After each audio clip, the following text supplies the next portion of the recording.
Hello cinephiles, Hera फेरी 3 का हम सभी बहुत लंबे समय से इंतजार कर रहे हैं, पर मुझे नहीं लगता हमारा ये इंतजार इतनी जल्दी खत्म होने वाला है। डिटेल में बात करते हैं कि आखिर हेरा फेरी 3 के साथ ये चल क्या रहा है। पहले न्यूज आई कि हेरा फेरी 3 बन रही है, फिर सुनने में आया अक्षय कुमार हेरा फेरी 3 में नहीं हो गए, फिर सुनील शेट्टी ने ये कंफर्म किया कि अक्षय कुमार हो गए हेरा फेरी 3 में, और उसके बाद ये न्यूज आई कि हेरा फेरी 3 मूवी बन रही है। पर इसके साथ एक बुरी न्यूज ये भी आई कि फरहान नोलन सामजी हेरा फेरी 3 को डायरेक्ट करेंगे। लिटरली इस न्यूज को सुनने के बाद हेरा फेरी फ्रेंचाइजी का पूरा फैन बेस डरा हुआ था। देन प्रियदर्शन जी के जन्मदिन पर प्रियदर्शन जी ने एक ट्वीट से कंफर्म किया कि वो हेरा फेरी 3 को डायरेक्ट करने के लिए तैयार है। फिर होना क्या था, राजू श्याम और बाबू राव तीनों ही प्रियदर्शन जी के साथ हेरा फेरी 3 करने को तैयार हो गए। इसके बाद सब बढ़िया चल ही रहा था, पर फिर मगर क्यों?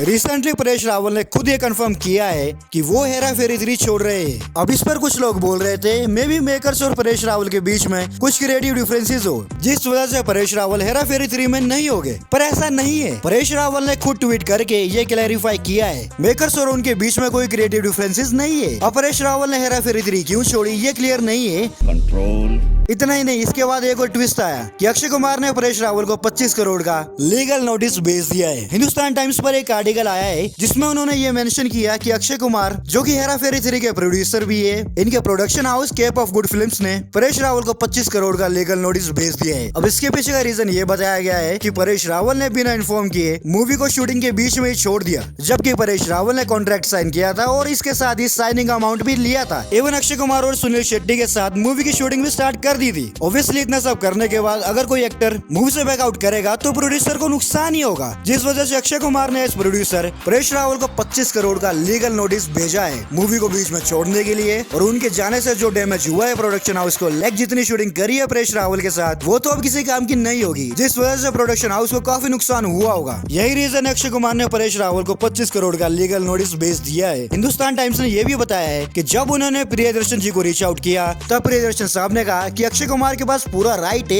एक लीगल स्टेप लेने का, क्योंकि अक्षय कुमार की हार्ड अर्न मनी लगी हुई है। और प्रियदर्शन जी ने यह भी कहा है परेश रावल ने उन्हें मूवी छोड़ने से पहले इन्फॉर्म नहीं किया। इवन मूवी की शूटिंग स्टार्ट करने से पहले अक्षय कुमार ने प्रियदर्शन जी को कहा था कि वो एक बार चेक कर ले कि क्या सुनील शेट्टी और परेश रावल ये मूवी करना चाहते हैं, जो कि उन्होंने किया। दोनों ही सुनील शेट्टी और परेश रावल तैयार थे मूवी करने के लिए, पर सडनली परेश रावल साहब हेरा फेरी 3 को छोड़ देते हैं। तो ये सारी बसड़ मची है पिछले कुछ दिनों से हेरा फेरी 3 के साथ। और परेश रावल जी ने मूवी क्यों छोड़ी मुझे नहीं पता। कुछ लोग बता रहे हैं कि फीस को लेकर कुछ डिस्प्यूट हुआ होगा। अब जब तक ऑफिशियल कोई स्टेटमेंट नहीं आएगी तब तक कह नहीं सकते कुछ। पर एज प्रोड्यूसर आप सोच कर देखो, नुकसान तो हुआ है। पहले अक्षय कुमार ने हेरा फेरी के rights legally producer Firoz Nadiadwala से एक्वायर करे, इसके बाद मूवी के प्री प्रोडक्शन पर काम शुरू किया होगा, देन शूटिंग स्टार्ट की होगी। इसमें खर्चा तो हुआ होगा काफी सारा। अब सडनली एक एक्टर जो लीड ट्रायो में से एक है वो ही मूवी छोड़ देंगे तो इससे प्रोडक्शन हाउस को नुकसान तो होगा। इसी वजह से अक्षय कुमार ने लीगल स्टेप लिया है। अब ये जो भसड़ हुई है इसका नुकसान हम फैंस को ही सबसे ज्यादा हुआ है। परेश रावल के मूवी छोड़ने के बाद हम फैंस किसी दूसरे एक्टर को बाबू राव के रोल में इमेजिन भी नहीं कर सकते। परेश रावल ने बाबू राव के कैरेक्टर को काफी शानदार प्ले किया है। और आप यहाँ पर एक बात ध्यान में रखना, एक्टर ने मूवी छोड़ी है,